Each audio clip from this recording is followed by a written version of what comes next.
सच्चे मानव के रूप में जीने का क्या अर्थ है? इसका उत्तर शायद एक बहुत ही साधारण अक्षर में छिपा है, जिसे हम अक्सर नजरअंदाज कर देते हैं। क्या आपने कभी मनुष्य रेन ओक के लिए उपयोग होने वाले चीनी अक्षर को ध्यान से देखा है? क्या आपने कभी मानव रेंजेन शब्द के पीछे छिपे गहरे अर्थ पर गंभीरता से विचार किया है, जिसे हम सामान्य रूप से उपयोग करते हैं? व्यक्ति के लिए प्रयुक्त चीनी अक्षर दो ऐसी लकड़ियों के समान होता है जो एक दूसरे के सहारे झुकी हुई हैं। दो लकड़ियां कई प्रकार के आकार बना सकती हैं, जैसे ओ, यू, हुश, प्लस, हास आदि।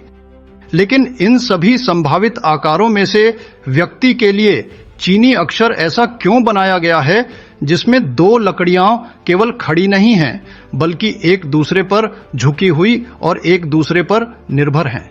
यद्यपि इस आकृति की सटीक उत्पत्ति और स्रोत ज्ञात नहीं हो सकते, फिर भी यह संकेत दे सकती है कि मनुष्य ऐसे प्राणी नहीं हैं जो स्वतंत्र रूप से अकेले जी सकें, बल्कि उन्हें एक दूसरे पर निर्भर रहकर और एक दूसरे का सहारा बनकर जीना चाहिए। जैसे दो झुकी हुई लकड़ियों में से यदि एक गिर जाए तो दोनों ही गिर जाती हैं, उसी प्रकार यह संकेत देता है कि जब कोई व्यक्ति दूसरों के साथ सहयोग किए बिना स्वतंत्र रूप से जीने की कोशिश करता है तो उसका असफल होना निश्चित है। इसी प्रकार मानव शब्द लोगों के बीच के स्थान को दर्शाता है। दूसरे शब्दों में, जब कोई व्यक्ति अकेले अस्तित्व में रहता है तो उसमें मानव होने का वास्तविक मूल्य नहीं होता।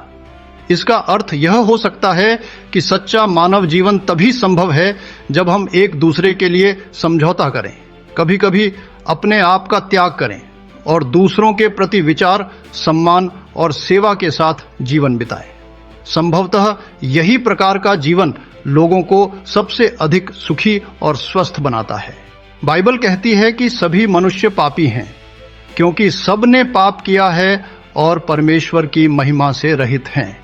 जैसे एक मनुष्य के द्वारा पाप संसार में आया और पाप के द्वारा मृत्यु आई, और इस प्रकार मृत्यु सब मनुष्यों में फैल गई, क्योंकि सब ने पाप किया। रोमियो 3:23, 5:12। पाप क्या है? पाप की विभिन्न व्याख्याएं हैं। प्रेरित जॉन द एपोस्टल कहते हैं कि पाप व्यवस्था का उल्लंघन है। पहला यूहन्ना 3:4, अर्थात व्यवस्था के अनुसार न जीना ही पाप है। जीसस क्राइस्ट ने पाप के बारे में इस प्रकार कहा, पाप के विषय में इसलिए कि वे मुझ पर विश्वास नहीं करते। यूहन्ना 16:9।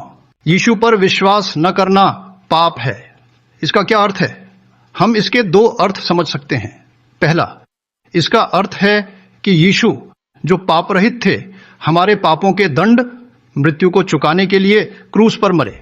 दूसरा, इसका मतलब है कि जब कोई व्यक्ति यीशु पर विश्वास करता है तो उसके पाप क्षमा हो जाते हैं और पाप की समस्या का समाधान हो जाता है।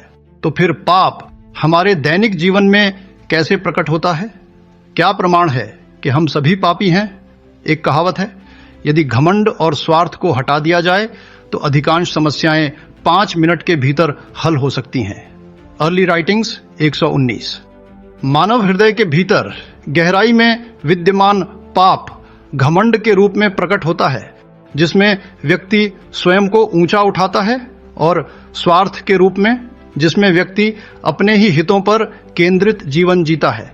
दूसरे शब्दों में, पापी होने के नाते सभी मनुष्यों में घमंड और स्वार्थ नामक स्थायी रोग पाए जाते हैं। बहुत से लोग जिस खुशी की खोज करते हैं, उस पर विचार करने पर यह स्पष्ट होता है कि यह मूल रूप से पाप के दो मुख्य तत्वों, घमंड और स्वार्थ को त्यागने से प्राप्त होती है।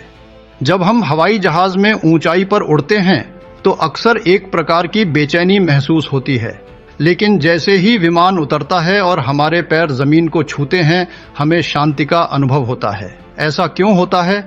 ऊंचाई पर होने से गिरने का खतरा रहता है, लेकिन जब हम ठोस जमीन पर होते हैं तो यह खतरा समाप्त हो जाता है। इसी प्रकार सच्ची खुशी अपने आप को नम्र बनाने, दूसरों के लिए त्याग करने और सेवा के जीवन को अपनाने का फल है। जितना अधिक लोग पाने की कोशिश करते हैं, उतना ही वे चिंतित और अस्थिर हो जाते हैं, और जब उनके लक्ष्य पूरे नहीं होते तो वे दुखी महसूस करते हैं, और जब वे धन इकट्ठा कर लेते हैं तो उसे खोने का डर फिर से लौट आता है। जीसस क्राइस्ट जो हमारे सृष्टिकर्ता होने के नाते मानव स्वभाव को सबसे अच्छी तरह समझते हैं, ने कहा, जो अपने आप को ऊंचा उठाते हैं वे नीचा किए जाएंगे, और जो अपने आप को नम्र करते हैं वे ऊंचा उठाए जाएंगे। मत्ती 23:12। जो लोग सच्ची खुशी की तलाश में हैं, उन्हें प्रेरितों के काम 20-35 के वचनों पर विचार करना चाहिए। मैंने सब बातों में तुम्हें दिखाया कि इस प्रकार परिश्रम करके हमें निर्बलों की सहायता करनी चाहिए और प्रभु यीशु के वचन स्मरण रखने चाहिए, जो उन्होंने स्वयं कहा, लेने से देना धन्य है। निर्बलों की सहायता करना, प्रेम और दया दिखाना और दूसरों के साथ बांटना, ये एक संतोषपूर्ण जीवन की कुंजियां हैं। अमेरिकी उद्योगपति जॉन डी रॉकफेलर की कहानी पर विचार करें। वह 33 वर्ष की आयु में करोड़पति बन गए, 43 वर्ष की आयु में अमेरिका के सबसे धनी व्यक्ति बन गए और 53 वर्ष की आयु में दुनिया के सबसे अमीर व्यक्ति बन गए। फिर भी वे खुश नहीं थे। 55 वर्ष की आयु में उन्हें एक घातक बीमारी का निदान मिला। जब उन्हें अंतिम जांच के लिए अस्पताल ले जाया जा रहा था, तब उन्होंने लॉबी में एक फ्रेम में लिखा हुआ वाक्य देखा, लेने से देना अधिक धन्य है। इस क्षण ने उनकी आंखों में आंसू ला दिए और उन्हें एक गहरी समझ मिली। कुछ ही देर बाद वे जोर जोर से हो रही बहस की आवाज से वास्तविकता में लौट आए। अस्पताल फीस के कारण मरीज को भर्ती करने से मना कर रहा था, जबकि उस बच्चे की मां आंसू भरी आंखों से उसे भर्ती करने की विनती कर रही थी। रॉकफेलर ने तुरंत अपने सचिव को निर्देश दिया कि अस्पताल का बिल गुप्त रूप से चुका दिया जाए। बाद में जब उन्होंने सुना कि जिस लड़की की उन्होंने चुपचाप सहायता की थी वह चमत्कारिक रूप से ठीक हो गई है, तो उन्हें अत्यधिक आनंद हुआ।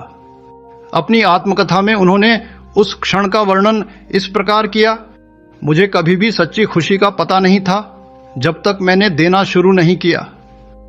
आश्चर्यजनक रूप से उनकी बीमारी भी समाप्त हो गई। 98 वर्ष तक जीवित रहते हुए उन्होंने अपना जीवन अच्छे कार्यों के लिए समर्पित कर दिया। अपने जीवन पर विचार करते हुए उन्होंने कहा, मैंने अपने जीवन के पहले 55 वर्ष पाने की दौड़ में बिताए, लेकिन अंतिम 43 वर्ष खुशी में बिताए। आज कलीसिया को समाज से बहुत आलोचना मिलती है। जो लोग चर्च जाते हैं वे और भी बुरे हैं। कलीसिया बहुत स्वार्थी है और केवल अपने ही लोगों की परवाह करती है। कलीसिया समाज के लिए क्या करती है? सिनोड के चुनावों के दौरान वे संसारिक लोगों से अलग नहीं दिखते।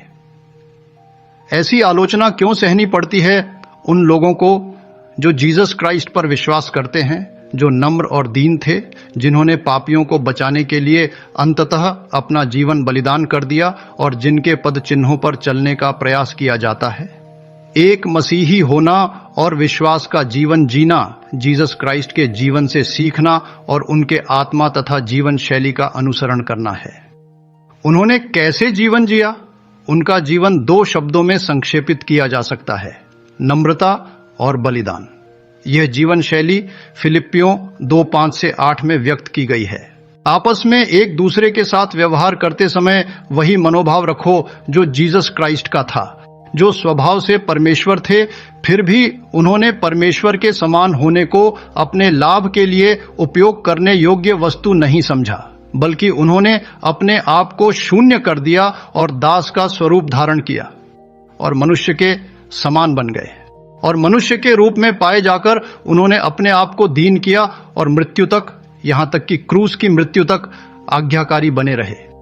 जब इस पृथ्वी के सभी मसीही जीसस क्राइस्ट के आत्मा और जीवन का अनुसरण करते हुए जीवन बिताएंगे, तब वे स्वयं भी और पूरा संसार भी सच्ची खुशी पाएगा। व्यक्ति रेन पॉस का अक्षर हमें दिखाता है कि जीवन अकेले जीने के लिए नहीं बना है। मानवता, रेनजेंडा का अर्थ है लोगों के बीच के संबंधों में जीवन जीना।